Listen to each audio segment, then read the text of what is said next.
Awesome. Thanks for coming out tonight, and I have a huge appreciation for GMRI inviting me to speak tonight. They've been doing some really phenomenal things in the seafood industry and really helping move things along in the aquaculture industry too. So to start it off, given the title of the series being Women in Seafood, I thought that might be a good place to start. I've been very fortunate in not ever really feeling like my gender has held me back in this industry. And I've been thinking about this more and more recently, especially after being asked to do this lecture, but I think, it's been kind of on people's minds. So to start off, given the culture and all of that.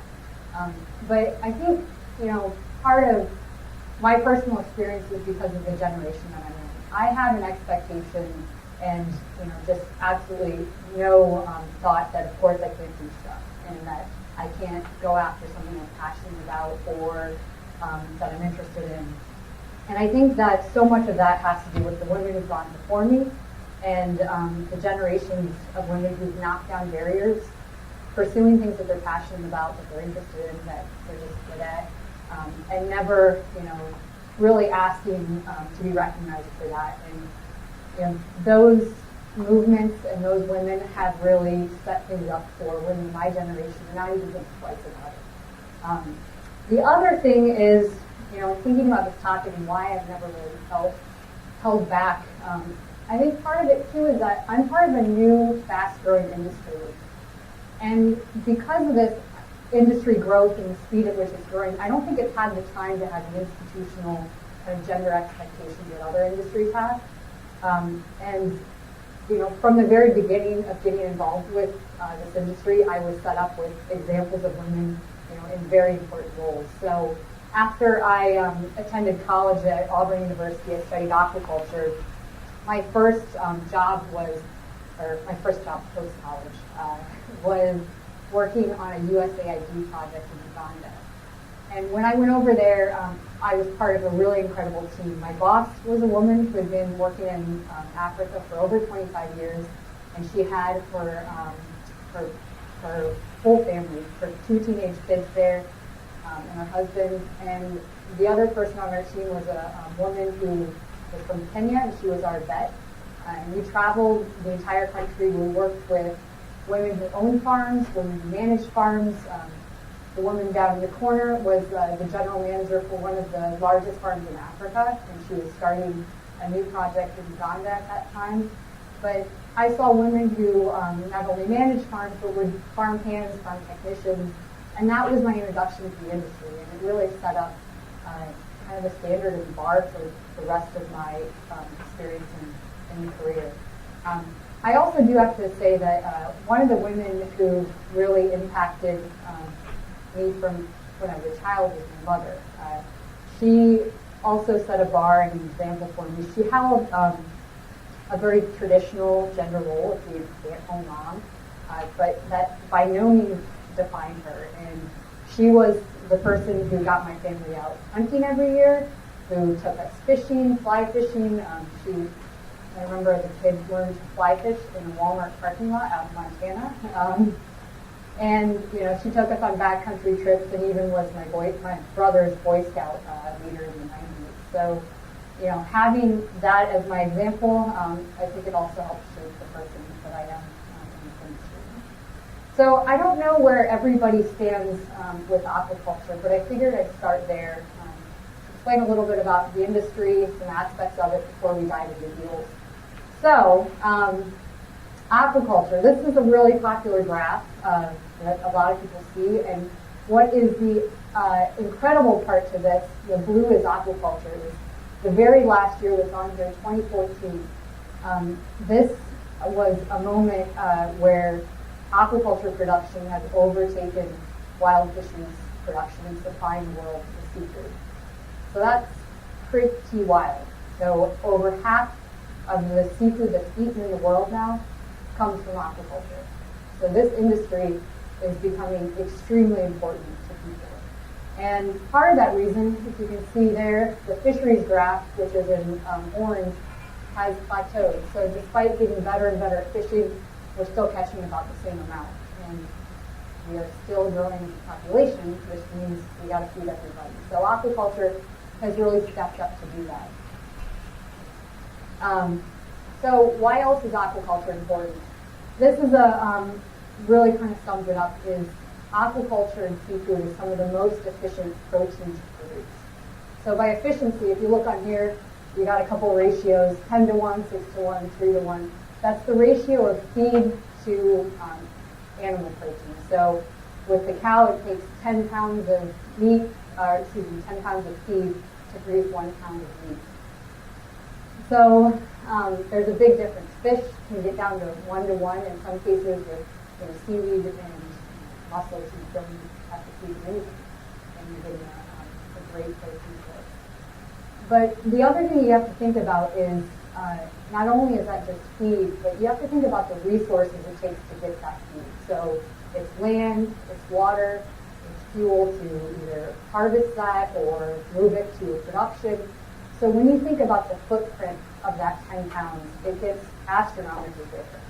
So, as we have a growing world population, it's going to become important with those protein sources that we're feeding us and growing us, that we do it more efficiently. So that's one of the many reasons why aquaculture is going to be more and more important. So where is aquaculture happening in the world? So this is a big list, top 25 places. China's on top. They are #1 aquaculture producer in the world. We're right down there. So we're down on the list, but as many of you might realize, especially being in Maine, it's a hot topic in the U.S. now. And more people are paying attention to aquaculture, getting interested in it, investing in it, all of those things. So we're going to catch up. The other thing within the U.S., Maine is definitely one of the leading producers of aquaculture. So we're, really kind of spoiled with our exposure and understanding of the industry compared to the rest of the U.S. So the other thing to talk about is there's a huge amount of species that are produced and ways that things are grown. So aquaculture is not just growing fish, it's growing a lot of different things. So to kind of touch on that, there's two main words that are really important to know when you're talking about aquaculture. The first method is extensive aquaculture. So this has to do with kind of how much work it takes to produce that species. And then the other one is intensive aquaculture. So the difference is with extensive aquaculture, the farmer doesn't have as much control over, the growing situation. So maybe they don't control the water temperature or anything like that. And ultimately it results in a lower yield of product. With intensive aquaculture, you control everything. So water temperature, salinity, pH, the feed, and that ultimately allows you to have a high yield product. So some quick examples, basic ponds, hole in the water, no aeration, throw some fish in. That's kind of considered low yield. Certain types of oyster culture are considered extensive aquaculture, where you just put the seed on the bottom, come back a few years later, drag it up. But as soon as you put a little bit more work in, say you put some hoppas in there, you start aerating the pond, it becomes more intensive and you get better yield. Oyster farmers can do the same. They put them in bags, put them up in the warmer water, but that farmer then has to make sure the bags get cleaned, they get turned over. It's a little bit more work, but they get better survival, higher yield, faster growth rates. So you get the idea. And the most intensive aquaculture is controlling just about everything. And that's going to be these high intensive land-based systems.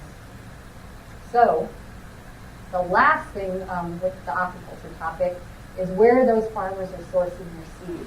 So every farmer has to get seed to grow its crop. In aquaculture, you can either get it from the wild or you can get it from a hatchery. So some examples of wild caught are mussels, scallops right now, eels. Hatchery is a lot of different fish. Oysters are all produced in the hatchery, so it's a lot more consistent. You don't have to worry about a season of when you get your seed. So eels fall into capture-based intensive aquaculture. So they start with those wild-caught juveniles, known as the glass eels. They can be farm-raised. In my case, we do intensive land-based systems, but in China and a lot of other countries, they do pond aquaculture. And back in the day, like a long time ago, the Italians and the Greeks would put them into lagoons. So they would basically, in the season when the fisheries are, the fish are coming in, juveniles, they would build these walls to trap the fish and then go in later and scoop them out. So that's expensive. So next, I figured we'd jump into a little bit of background on the eels. They are fascinating as a fish. So here in America, we have Anguilla rostrata. And eels are, they start all in the salt water and then migrate to fresh water. So our American eel species starts, let me see if I can do this. They all start in the Sargasso Sea. And when they're born, they're called leptocephali. And for the longest time, scientists all over the world thought this was a completely different fish. It's bizarre looking, it just drifts on the currents, and it's completely see-through. So these guys all come from the Sargasso, and they just ride the currents. So that means they can end up, let's see, from the Sargasso, they can end up all the way down.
Had some issues, and they got one eel that was like making it like right down here, and then it got to the edge of the Sargasso, whoop, disappeared. So still to this day, and there's 15 other species of eels around the world that all have a similar life cycle. Nobody's seen it. And the other thing that's kind of wild with the eel is that, you know, despite being so close to humans for a lot of their life cycle,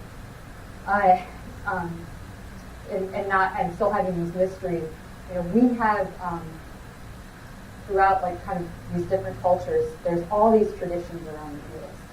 They are important food sources. They've been important kind of festival-oriented. There's medicinal histories and kind of supposedly medicinal reasons to eat them. And there's even some cultures that look at them as gods.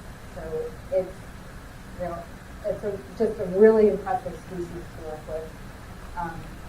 And just incredible that there's still so much that's not known about it.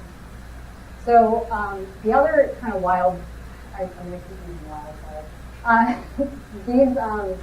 These fish that are, the elvers that are coming in, they can migrate into any river. So if you, this is a map of the U.S., they can end up all over the U.S. You know, we know them in Maine, but they really have, you know, just an expansive range for fish. So I just wanted to show you a couple, there's, like I said,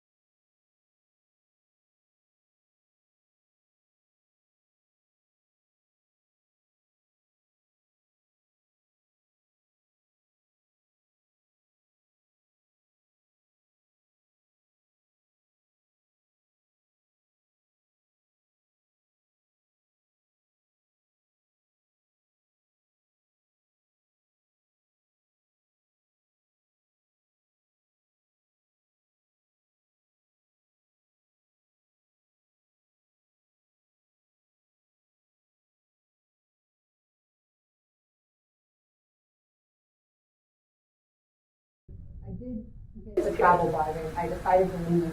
I went back to Africa. I worked on a commercial fish farm in Ghana. And after about a year, I really missed the community. And I wanted to come back to Maine. And through that time that I had been in Maine, I had gotten to know the aquaculture industry and to really understand what was going on here and also the resources that are available. And I thought, if I'm ever going to start an aquaculture business, which I'd always wanted to, this is going to be the time to do it, and Maine would be the ideal place to make it happen.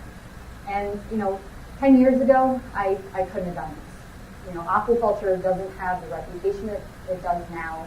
People aren't paying attention to it. There's just, even investors were not even interested in the industry. So much of that has played into the timing of doing this. So when I came back to Maine, I wanted to start an aquaculture business. I didn't know it was going to be eels at that time. I started working with a startup that was doing microalgae just to translate those. But I also wanted to stay in aquaculture and really loved that job. But it allowed me to work on some business models. So I knew I wanted to work with land-based aquaculture, and I saw a lot of potential in that as a growth method. But I did a couple of business models, and I just, with a couple other species of fish, and it just didn't work out. It's either I had to go to massive big systems, or I had to work with a new fish that was high value, but had a lot of risk because no one had done it before. So ultimately, I was looking for a fish that had a successful track record in land-based systems, so something that had been done before. I needed something that was high value where the economics would work too. And I'd also come to realize I needed something that had a connection to Maine, because you can technically put land-based systems anywhere, and I knew that I wanted to be here, so I had to find something that had a connection to Maine. So eels, at the time that I came back, it was 2012, and they were hitting all of the newspapers with the headlines, you know, gold rush, and there was poaching, and there was money flying everywhere, and eels going across state lines, and all sorts of trouble. And I started looking at that fish. Someone had gave me a book years ago about eels, and talked all about like the history, and I was like, oh, that's a cool fish. But I don't want to work with it. But then I started looking at it more seriously because I saw a lot of opportunity in it. I did some back of the envelope numbers, It looks pretty good on paper as far as growing out. And they've been grown in Europe since the 1980s in land-based systems. They've been grown in ponds and lagoons even longer than that. So I said, okay, that's good. They're super high value. You know them as a glass eel, they're valuable, but they're even more valuable as a full-grown eel. They have extremely high stocking densities, which helps with these systems where you've got to do it efficiently. And then they also have a good FCR, which is that feed conversion ratio. So how much feed does it take to produce a pound of eels? And 1.4 is pretty good for a high protein diet fish. And of course, they've got a connection with, there's a local fishery. We're one of only 2 in the U.S. That can fish, 2 states in the U.S. that can fish for these guys. And that's, a really fortunate resource. And what I saw what was happening was we're shipping our glass eels over to mostly Asia. They're growing them on farms there, and we're bringing them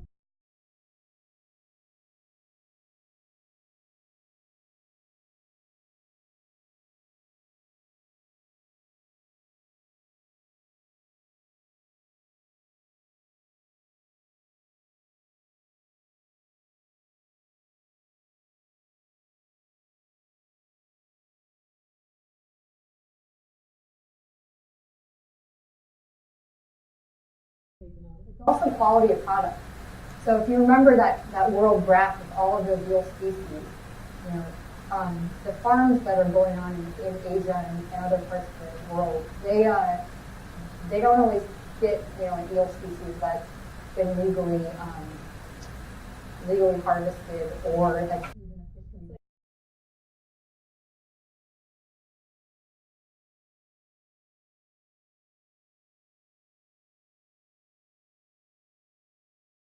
Several groups over the course of years that we've been importing, and more even since I think as recently as 2013, eels have been tagged with chemical contaminants, things that are banned from U.S. aquaculture, including antibiotics and known chemicals that are used in the aquaculture process but not allowed here in the U.S. because they use residuals.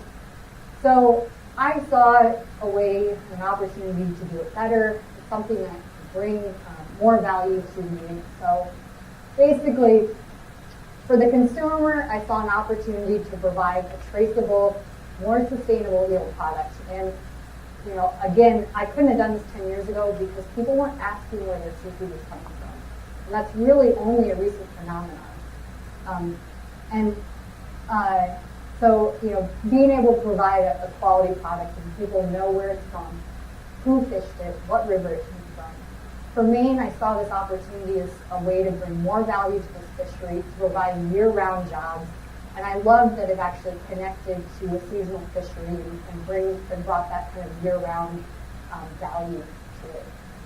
And then for the U.S., it definitely would impact that deficit that we have. So we export most of our seafood and are importing it back, and growing these eels locally would be fantastic.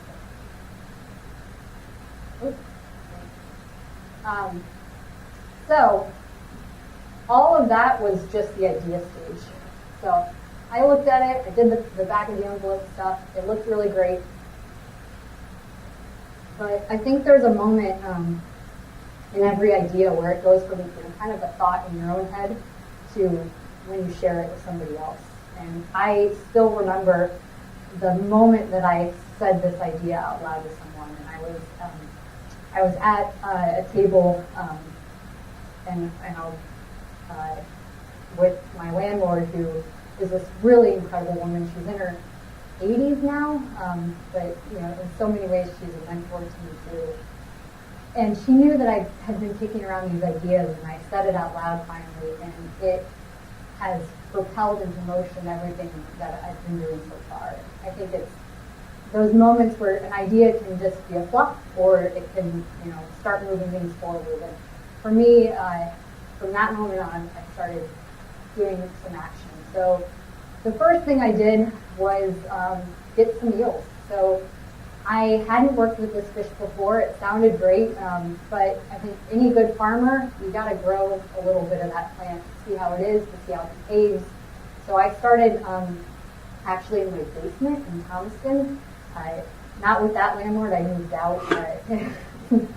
My other landlord didn't know that I was doing that, but I had to start somewhere. And I grew those eels out.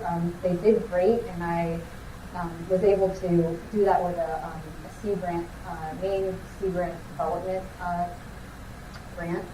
And that allowed me to then justify going into a pilot scale facility. So then I got a Maine Technology Institute seed grant that allowed me to build a system where I could do commercial density of eels. So it allowed me to check those numbers that I had done on the back of the envelope and see if I really could grow those eels, if the FCR really was 1.4.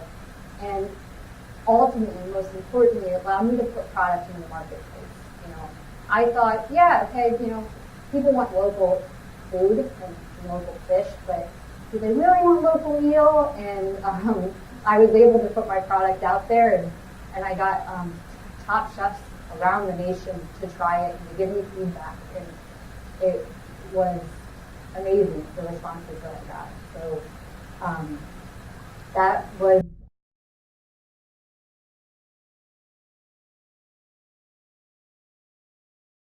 that I was at that table. I was at it again with an eel that had been butterflied out, and it had been boiled with a little bit of smoked sea salt on it. And I was there with my landlord, who had been my landlord at that time, and back in, with my boyfriend and his mom, and we stood around, and it was one of those moments, I think, as an entrepreneur that you just cherish, and that fish, it was a moment kind of reverence as we took it in, and it was just off the charts. So this is kind of a quick outline. So that first group of eels came into the basement in 2014, and I've been at the Darling Marine Center since 2015, so we're coming up on our third year. 2016, we sold our first eels into the marketplace. And I've been really fortunate to have a lot of support through this process. So I came in, as a person, I never started a business. I had grown a lot of fish, which was great, but I've had, tons of support from the aquaculture community, from, the business community here has been great. I've encountered just incredible amounts of support from people in the seafood industry who have far more experience than I do, who really helped advise me and move things forward. And I've had a ton of support from friends and family and partner to make this happen. And it's been, there with being an entrepreneur, there are lots and lots of ups and downs. There's big moments of discouragement, but every, I think, moment of discouragement that I've had throughout these years has been met with an even larger moment of encouragement to keep going. And it's just been a really, really incredible experience. So, I don't know, how am I on time? When they ask questions, Good I as want them in- to have the hand mics.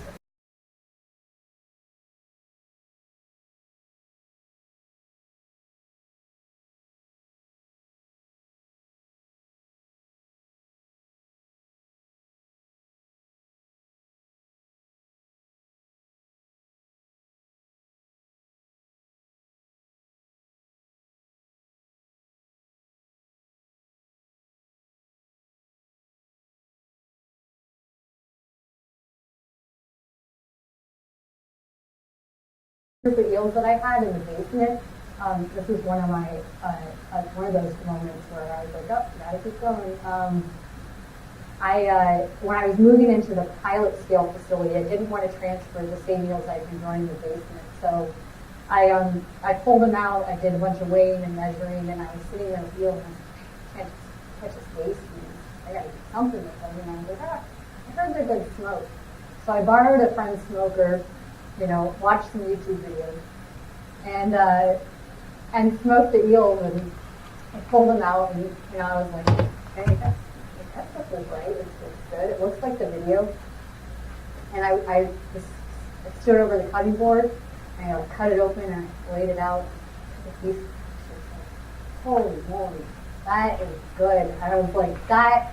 It grew in my basement. It was my tank, but I was like, I haven't ever had a fish like that. And I've grown a lot of fish, and I've eaten a lot of fish off of ponds and all of that, and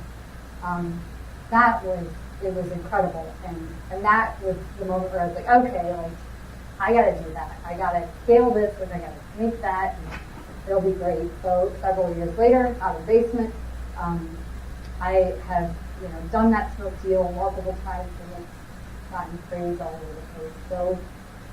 So now I've put together a really great team of advisors that have helped me put together a plan to go to the next level with this business. So we're looking to scale in the next year to build the pilot facility. So we've got it designed by some top engineers. We've got a great place to put it. And now we just have to raise the capital. So we've begun that process, and hopefully all of those pieces will come into place so we can go to the next level with this. I think it's a really great industry for Maine. I think it's really good to keep this fish here in the U.S., to grow it here, to be able to get it to people who can also experience how incredible a fish is. And the other reason I think it's great as far as the fish goes is it's got super high vitamin D and vitamin A, which for us Mainers right about now, you start needing that. So yeah, I find myself sometimes looking at these tanks of eels that I have, and it's been quite a journey so far. But I always find myself thinking and kind of remembering that these fish, before they even get in my tank, have been already on this incredible journey. They've gone from the Sargasso all the way up here, and I oftentimes feel like I can relate to that fish and that journey before we've even been working together. But I'm really looking forward to this next stage and getting this to the next level. And, so, but anybody got questions? I can take that.